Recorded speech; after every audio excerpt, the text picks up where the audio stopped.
je vous fais un peu une pré-vidéo car la vidéo pour mon appareil dentaire, etc. va suivre juste après. En fait, j'ai tourné cette vidéo il y a un petit moment déjà, mais j'avais pas eu le temps de la monter et de la poster parce que j'ai eu pas mal de travail, j'ai un peu enchaîné. Et du coup, j'ai pas eu le temps de m'en occuper. Donc voici la vidéo à suivre. Et donc je la poste à peu près avec un mois, 3 semaines de retard. Donc j'en suis vraiment désolée, je suis navrée. Et la vidéo suit tout de suite.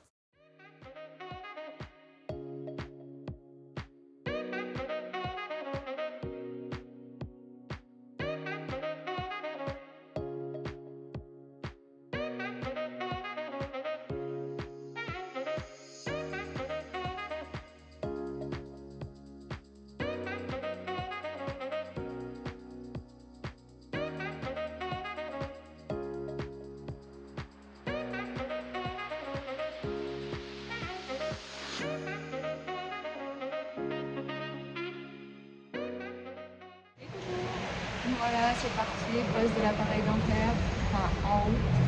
Et c'est pas le meilleur jour. Très pas envie. Allez, à de suite. Eh ben, on se retrouve dans une nouvelle vidéo qui fait suite donc à la précédente. Elle va être assez brève parce que lundi, donc, je devais poser l'appareil dentaire en haut, donc les bagues. Et au final, ça ne s'est pas du tout passé comme prévu. Tout a repoussé la pose des bagues. Et en fait, on va attendre d'enlever mon disjoncteur pour mettre les bagues. Ce sera plus agréable pour moi et peut-être que du coup, je vivrai mieux tout ça et la suite de mon traitement en fait. Donc, raison numéro 1, le fait que je vis assez mal mon traitement et que donc c'est mieux si j'enlève mon disjoncteur avant de poser les bagues. Ça fera deux choses séparées et non tout en même temps. Deuxième raison, j'ai un petit gabarit, je suis petite et je suis mince. Et donc là, j'ai eu un moment où j'ai perdu beaucoup de poids suite à la disjonction. Et donc, elle me laisse remanger et essayer de reprendre un peu de poids avant de poser les bagues et que ça vienne un peu refoirer tout ça, quoi. Donc, voilà les raisons. Et donc, la troisième raison, qui est une raison surprise, c'est que finalement, je vais passer normalement sur Invisalign. Voilà, je n'aurai pas les bagues comme prévu. Donc c'est presque sûr, mais c'est pas encore fait. Donc là, j'ai rendez-vous le 13 juin pour enlever le disjoncteur. Et ils vont me donner une gouttière de contention pour maintenir cet écart dans mes dents. Enfin, dans mon palais, pardon.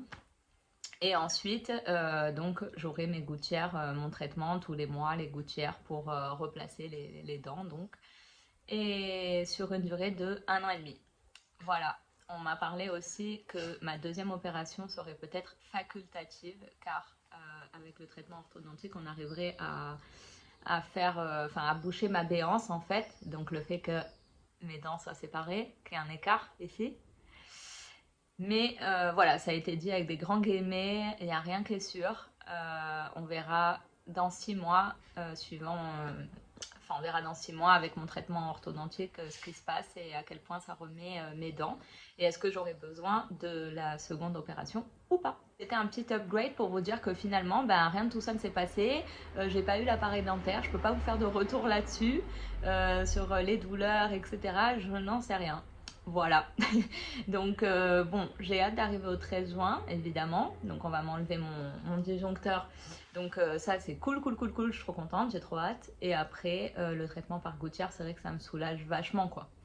En fait, moi, depuis que j'ai commencé mon traitement, il y a des choses qui ont un peu changé.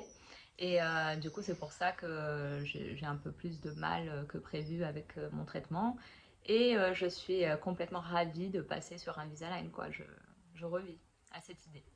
Donc voilà, attendons le 13 juin et surtout, là, il faut que je me remplisse le ventre et que je mange. Après, en ce qui concerne mon écart des dents, donc ça s'est assez bien refermé. Ça se referme tout seul depuis le début, depuis quelques jours après que j'ai arrêté d'activer. Ça a déjà commencé à se resserrer et donc là, il me reste plus qu'un petit bout.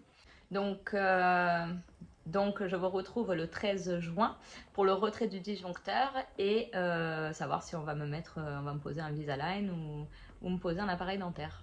Voilà,